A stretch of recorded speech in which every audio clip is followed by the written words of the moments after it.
Thank you very much, everybody. Well, thank you very, very much. Vice President Vance, Speaker Johnson, Senator Thune, Chief Justice Roberts, Justices of the United States Supreme Court, President Clinton, President Bush, President Obama, President Biden, Vice President Harris, and my fellow citizens.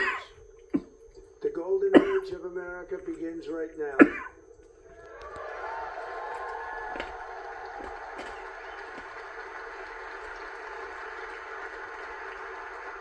From this day forward, our country will flourish and be respected again all over the world. We will be the envy of every nation, and we will not allow ourselves to be taken advantage of any longer. During every single day of the Trump administration, I will very simply put America first.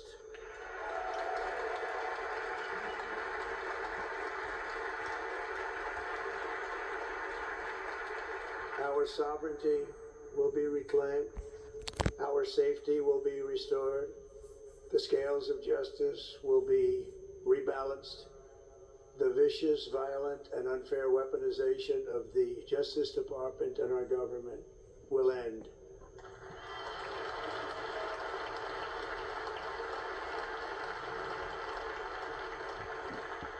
And our top priority will be to create a nation that is proud, prosperous, and free.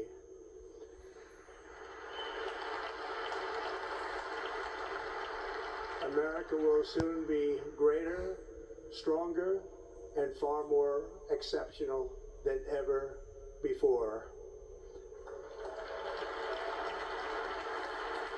I return to the presidency confident and optimistic that we are at the start of a thrilling new era of national success. A tide of change is sweeping the country, sunlight is pouring over the entire world, and America has the chance to seize this opportunity like never before. But first, we must be honest about the challenges we face. While they are plentiful, they will be annihilated by this great momentum that the world is now witnessing in the United States of America. As we gather today, our government confronts a crisis of trust. For many years, a radical and corrupt establishment has extracted power and wealth from our citizens while the pillars of our society lay broken and seemingly in complete disrepair. We now have a government that cannot manage even a simple crisis at home, while at the same time stumbling into a continuing catalog of catastrophic events abroad. It fails to protect our magnificent, law-abiding American citizens, but provides sanctuary and protection for dangerous criminals, many from prisons and mental institutions that have illegally entered our country from all over the world. We have a government that has given unlimited funding to the defense of foreign borders, but refuses to defend American borders or, more importantly, its own people. Our country can no longer deliver basic services in times of emergency, as recently shown by the wonderful people of North Carolina, been treated so badly.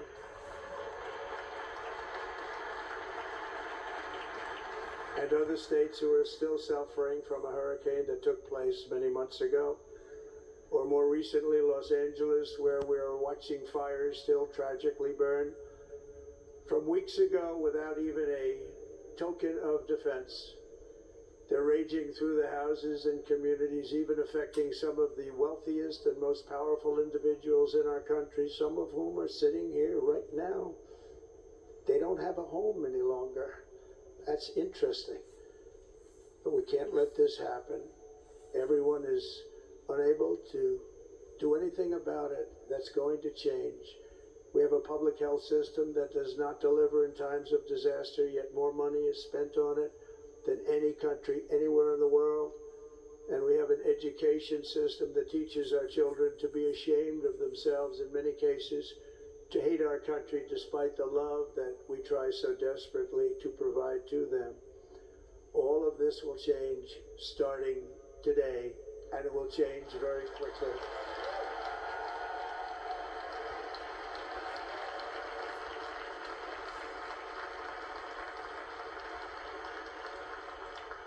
My recent election is a mandate to completely and totally reverse a horrible betrayal and all of these many betrayals that have taken place, and to give the people back their faith, their wealth, their democracy, and indeed their freedom. From this moment on, America's decline is over.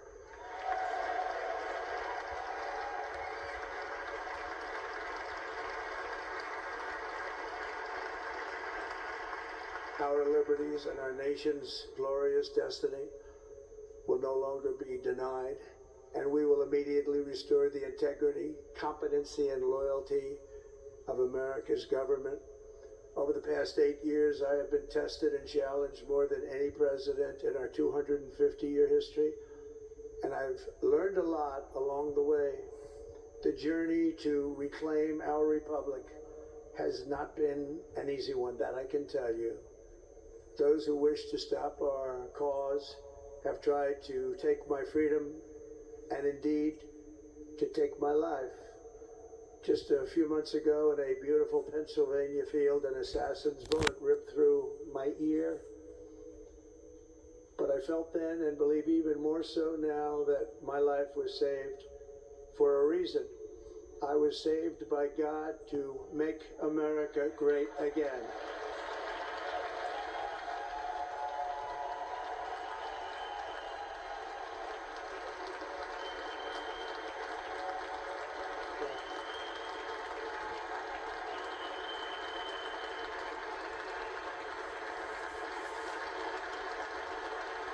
Thank you very much.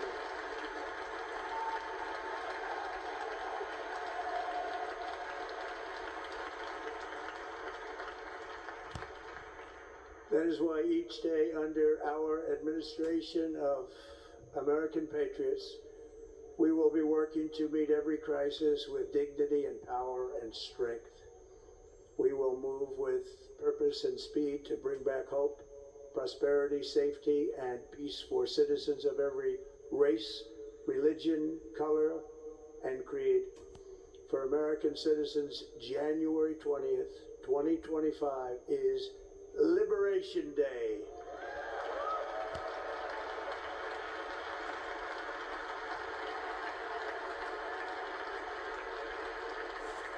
It is my hope that our recent presidential election will be remembered as the greatest and most consequential election in the history of our country.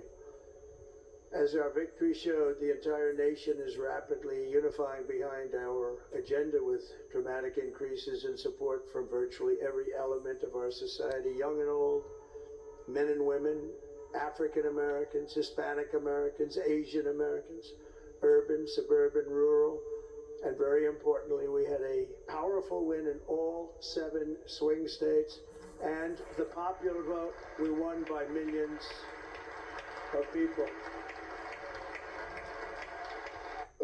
We set records, and I will not forget it. I've heard your voices in the campaign, and I look forward to working with you in the years to come. Today is Martin Luther King Day, and in his honor, this will be a great honor. But in his honor, we will strive together to make his dream a reality. We will make his dream come true.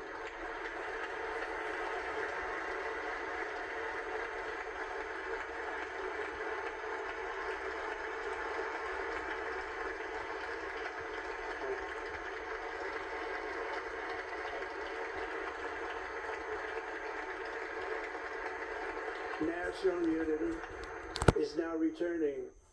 I'm getting it.